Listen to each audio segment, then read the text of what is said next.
बाबू की मीटिंग में 1 लाख आदमी जुटेंगे। क्या हम कुछ ऐसा कर नहीं सकते जिससे कि हम इसमें विघ्न डाल सकें, इसे रोक सकें? सर मैं तो कहता हूँ बस और ट्रकों पर 2 दिन के लिए पाबंदी लगा दी जाए, बहुत जरूरी हो गया। प्रजातंत्र में प्रदर्शन पर पाबंदी लगाई जाए, अनुचित है यह। सर सारा उचित अनुचित सिर्फ हम लोगों को ही देखना है। सुनते हैं शुक्ल बाबू की जोड़ तोड़ की राजनीति बड़े जोर शोर से शुरू हो गई है, और तो हमारे 4 विधायक ने उनके लिए गुप्त रूप से काम भी करना शुरू कर दिया है। अरे किस किस को बस में रखेंगे पांडे जी? लोचन भैया क्या खुलेआम मीटिंग शुरू हो गई है। पार्टी की इमेज को लेकर उनकी नींद हराम हो रखी है, और जब तक वो बाकियों की नींद नहीं हराम कर देते ना, चैन से नहीं बैठेंगे। देखिएगा इस रैली को हथियार बना जो भी हो, अपनी लड़ाई में उनके हथियारों से नहीं लड़ूंगा। हाँ सर सही है, लेकिन सक्सेना की बयानबाजी तो बड़ी महंगी पड़ गई हमको। बीसू के सीधे साधे केस में न जाने क्या पेज निकाल कर रोज गाँव जा रहे हैं। भेजा तो लोगों को संतुष्ट करने के लिए, लेकिन पूरे गांव का वातावरण खराब करके रख दिया। आप नहीं जानते सर, सक्सेना की अजब साठगांठ चल रही है। वो बिंदा और शहरी लड़का आए हुए उनके साथ, आगजनी के प्रमाण पत्र लेकर दिल्ली जा रहे हैं, और सक्सेना है कि उन्हें रास्ता दिखा रहे। असली हथियार तो मिलेगा बिंदा से। दिल्ली के अखबार में जब छपेगी ना आगजनी की घटना प्रमाण के साथ, फिर देखिएगा हंगामा। ये लोचन भैया बिसू की मौत को मंत्रिमंडल की बहुत मना कर ही मानेंगे। बिंदा बहुत नाम सुनने में आ रहा है। बहुत ही बिगड़ा आदमी है सर। सरपंच और जोरावर बहुत भड़के हुए हैं सबसे। सक्सेना ने बड़ी सख्ती से लिए इन लोगों के बयान। आपको जो ठीक समझे सब करिए, लेकिन अब हम कहीं के नहीं रहे। जोरावर के 35% वोट कम से कम पक्के तो थे, ये हरिजनों का क्या उन पर तो थे? मतलब अब क्या बताओ सर। जोरावर क्या शुक्ल बाबू को वोट देगा? नहीं सर, तो वो खुद खड़ा हो रहा है। क्या?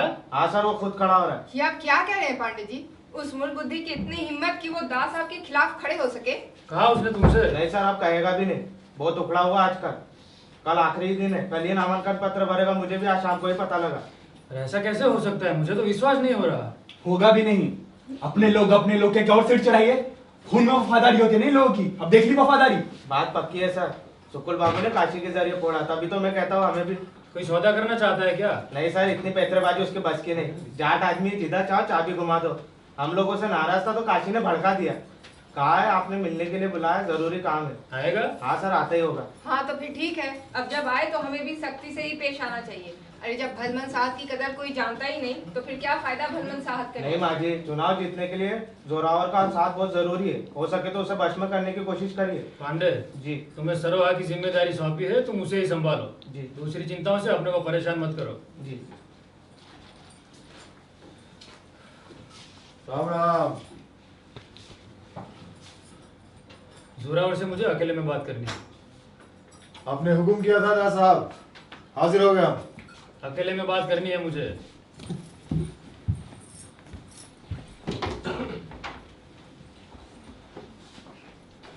अरे दास साहब, एक बार सोचा तो होता कि गांव में क्या साख रह जाएगी हमारे पंचायत की, हैं?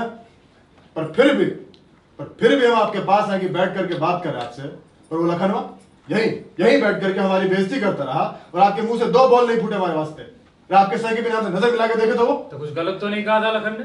और फिर ये योजना सरकार की नीति है। और उस दिन गांव में कैसा सलूक किया आपने हमारे साथ? अरे जिंदगी में कभी इतने बेइज्जत नहीं हुआ है। सबके बीच नाक कट गए हमारी तो।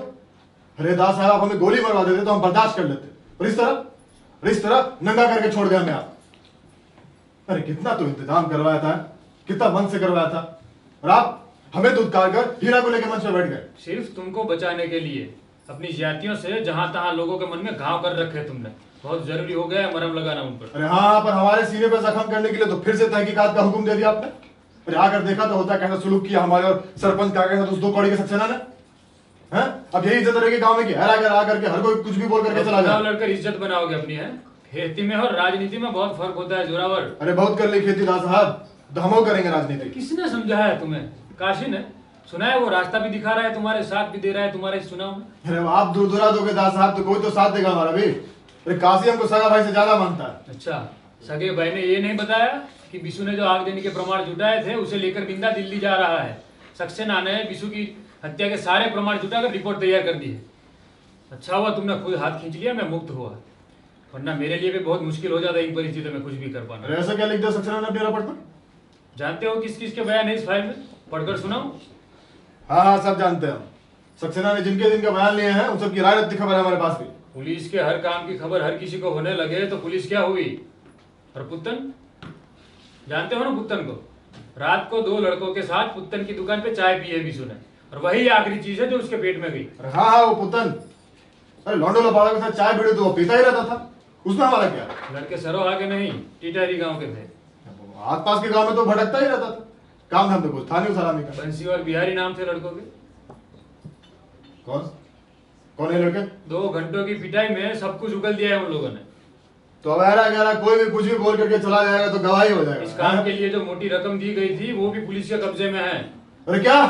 अरे खड्डा खोद कर जमीन में गाड़ना तुम्हारा मेरे को? लड़के पुलिस की हिरासत में है, समझ गए जोरावर? बात जब तक जबानी रहे तब तक कुछ नहीं, पर एक बार फाइल में आ जाए तो बहुत मुश्किल हो जाता है। अरे दास साहब, पर हमने कुछ किया भी हो तो? तुम्हारी गिरफ्तारी का वारंट निकल चुका है और तुम्हें चुनाव लड़ने की सोच रही है। विधानसभा की जगह मुझे तो कहीं डर है कि तुम्हें जेल न जाना पड़े। ये आप क्या कह रहे हो दास साहब? अरे आप बात तो सुनो मेरी। अरे आप तो ऐसे नाराज हो रहे जैसे कि हम खड़े ही हो गए। अरे वैसे भी आपसे बिना पूछे फार्म तो भरते नहीं। अरे आप कहोगे तो नहीं खड़े होंगे। अरे रखा ही क्या इस राजनीति ससुरी में? अपनी खेती भारी हो रही है। मैं तो नहीं, खड़ा होना चाहते तो जरूर खड़ा हो, मैं क्यों कहूंगा कुछ। अरे दास साहब, आप तो ऐसे बात कर रहे हो जैसे हम पराए हैं। अरे आपके कुछ है ही नहीं। अरे उस काशी ससुर ने इतना भड़काया, पर सुखना से तो नहीं जाके मिले हम, हैं? पर आपने एक बार कहलवाया तो दौड़े दौड़े हाजिर हुए कि नहीं हुए? अरे जाट आदमी है दास साहब, भेजे में यूं ही थोड़ी गर्मी भर गई थी, वरना आज भी आपके एक इशारे पे हमेशा खून बहाने को तैयार है। हुक्म तो करो आप। अरे बच्चे हैं आपके दास साहब, गलती करे तो 100 जूते हम मार लो। और इस तरह अरे पिछले चुनाव में सारे वोट आपके नाम नहीं पड़े थे, और इस बार भी बस इशारा भर करे। जोरावर कभी नहीं चुकेगा अपने फर्ज से। पर बात तो सुनो मेरी। साहब, डीआईजी साहब आए। भेजो उन्हें। जी साहब। अब जो कुछ भी कहना है वो कोर्ट में कहना। अरे बाप रे बाप, अरे क्या हो गया?